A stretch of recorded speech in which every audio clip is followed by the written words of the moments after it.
Good evening. Coming up tonight, we'll fill you in on what's happening in and outside the Palmetto State. Stay tuned to hear about a ceremony honoring a Gamecock football legend. And an update on the temporary closure of the Honeycomb Cafe. We will have all of that and more tonight on Monday Night Mashup.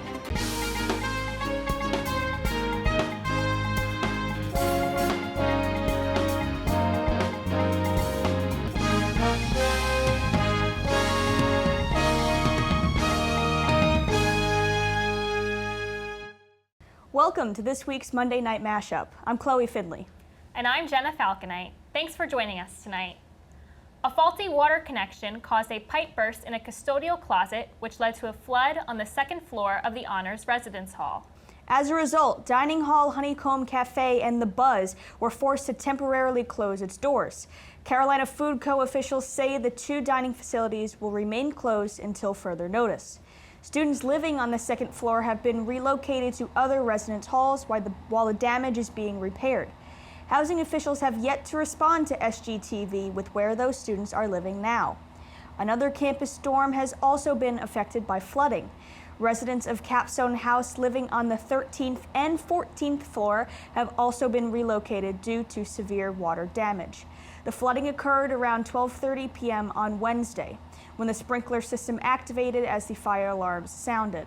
University Housing has temporarily moved students living on floors 13 and 14 to local townhouses and unoccupied RA rooms. In off-campus news, the City of Columbia is preparing for the annual Columbia Mayor's Walk Against Domestic Violence. This year's walk will be held on Saturday, October 7th from 9 a.m. to 11 a.m. at Ellington Park.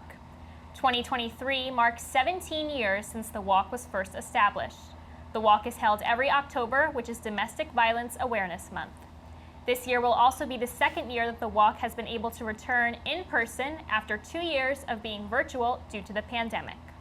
The goal of the walk is to create awareness around the issue of domestic violence in the Midlands. The day will begin with an opening ceremony and rally at 9 a.m., and the walk will begin at 10 a.m. Registration beforehand is required, but is free of charge. The event is open to the public, and all are encouraged to come out and show their support for victims of domestic abuse. Chloe, this walk supports such a great cause, so I'm sure they're going to have a great turnout. Of course, and I think a lot of USC students will show up and show their support as well. Absolutely, that would be great. Up next, SGTV sports anchor Allie Popielarczyk has the update for all things Gamecock athletics. Allie? It was a jam-packed family weekend here in Columbia. With Williams-Brice Stadium packed with relatives on Saturday, USC football was able to honor a Gamecock legend. The university retired Alshon Jeffrey's #1 jersey following a successful first half against the Mississippi State Bulldogs. Jeffrey's jersey retirement marked the 24th retired number across 8 USC athletic programs. The former Super Bowl champion entered the stadium with his son in arms and gave a brief speech expressing his gratitude for the honor, which was met with thunderous applause. While still holding the Gamecocks' #1 spot for 100-yard receiving games, he continues to make an impact in the record books. The retired NFL wide receiver now spends his time off the field traveling with his family, but comes back to Columbia to watch the football program grow year after year. Jeffrey watched the team close out the game with a win 37-30 over the Bulldogs. In women's soccer, the Gamecocks ended their game last night against the University of Tennessee Lady Volunteers with a draw at 1. Let's check out some of the highlights. Both teams were strong offensively the entire game. Tennessee had 5 shots on frame, but their first and only goal of the night came from freshman Kate Runyon with less than 15 minutes left. Carolina was quick to follow with their 6 shots on frame, ultimately getting on the board with a penalty kick by Catherine Berry. Neither team was able to get the ball in the net after that, leaving the game with a draw at 1. Additionally, Gamecock goalkeeper Heather Hins recorded another full game in the net, placing her in third for Carolina's all-time minutes record book. USC plays their next game at Auburn on Friday. For SGTV Sports, I'm Allie Popielarczyk. After the break, we will hear about the upcoming weather forecast from SGTV weatherwoman Hailey Brown. Good evening, I'm Hailey Brown with your weather for tonight. Now right now we're looking at a partly cloudy sky with temperatures in the 80s. Now this is pretty typical for Columbia. The sun has not set yet, but enjoy it now because we're in the first week of fall and the sun is going to start setting very soon, and we're looking at some darker evenings ahead of us.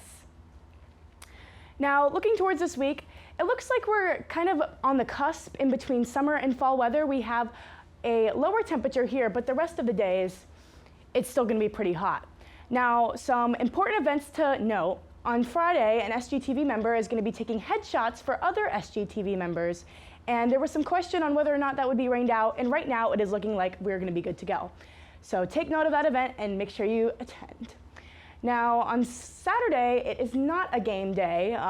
We still have some high temperatures. You don't have to worry about sitting out watching football in the sun, but I still recommend you do go outside. I need it, you need it, and fall's coming up. So enjoy the summer weather while it lasts. I think we all came to this school because we like warm weather.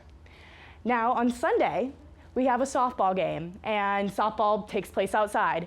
And it is going to be not super hot, but it's still going to be hot. So if you are a player or you are attending, then make sure to wear some lighter clothing and prepare to be hot. Now, looking at, this is a breakdown of Tuesday. We can really see the fall trend of weather here. We have a cooler morning, so wear your leggings, wear a jacket to class. Now in afternoon, strip those layers because it is typical Columbia heat. Your highest temperature is going to be around 4 p.m. But it's okay because in the evening it's going to be a little bit cooler again. Don't worry about bringing a jacket when you go out in the evening or anything. That's all I have for you tonight. Next, we'll catch you up on local entertainment and events. Stargazing will take place on campus at the Melton Observatory on Monday, October 2nd from 9 to 11 p.m. in room 201. Students are encouraged to stop by and use telescopes on the observatory deck to view planets, stars, and more. The event is open to the public and is free to attend. For updates regarding weather and possible cancellation, please visit u.sc/Melton. There will be a STEM career and internship fair in the University of South Carolina Coliseum on Wednesday, September 27th and Thursday, September 28th. The event will run from 12 to 4 p.m. on both dates. The fair is designed to showcase full-time positions and internships, and there will be several recruiters from a broad range of industries in attendance. Participants are encouraged to register for the event through their Handshake account and are required to dress in business attire. Undergraduate and graduate STEM students may attend either or both dates for the fair free of charge. This Wednesday, a weekly Student Senate meeting failed to remove Senator David Nelson despite the fact that he violated the attendance policy. The policy states that a senator cannot miss more than 3 Senate sessions and 2 committee sessions. Senator Nelson surpassed this by 3 absences. Additionally, there were 8 instances where Nelson failed to inform his chairperson of his absence prior to a meeting. Speaker Ian Hurd filed the motion to remove Nelson, saying that it was, quote, unfair that Nelson was holding his chair despite the fact that other applicants were willing to fill that spot and abide by the attendance policy. The Senate needed a 2/3 vote to remove Senator Nelson. However, they fell short, only receiving 26 of the required 28 votes. Senator Nelson was able to retain his seat in the Student Senate and in the Financial and Sustainability Committees. Chairman of the Judicial Committee, Samuel Bryant, was disappointed in the ruling, stating that it demonstrated a failure to uphold the governing documents of the Senate. USC has maintained multiple of its top placements in this year's U.S. News undergraduate rankings. For the 5th year in a row, USC placed #1 for first-year experiences among public schools. The university's undergraduate international business program also placed #1 in the country for the 25th consecutive year. The living learning communities offered through USC were also ranked, placing #5 among public schools and #13 overall. USC's undergraduate nursing program also placed 31 in the country, a 20-point jump from last year. Additionally, USC ranked 64th for Best Public Institution and 124th overall for Best Institution with public and private schools combined. In addition to these high rankings, USC was also named in the categories for Best Value Schools and Best Colleges for Veterans.